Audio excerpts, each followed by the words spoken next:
C. Joseph Vijay எனும் நான்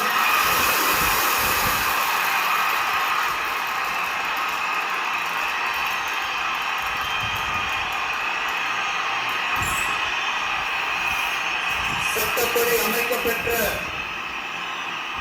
இந்திய அரசியல் அமைப்பின்பால் உண்மையான நம்பிக்கையும் மாறா பற்றும் கொண்டிருப்பேன் என்றும் இந்திய நாட்டின் ஒப்பில்லாத முழு முதல் ஆட்சியையும் ஒருமையையும் நிலை நிறுத்துவேன் என்றும் தமிழ்நாட்டு அரசின் முதலமைச்சராக உண்மையாகவும் உளச்சான்றின் படியும் என் கடமைகளை நிறைவேற்றுவேன் என்றும்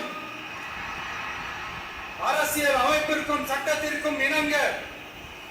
அச்சமும் ஒருதலை சார்பும் இன்றி விருப்பு வெறுப்பை விலக்கி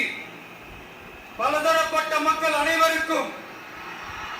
நேர்மையானதை செய்வேன் என்றும் ஆண்டவன் மீது ஆணையிட்டு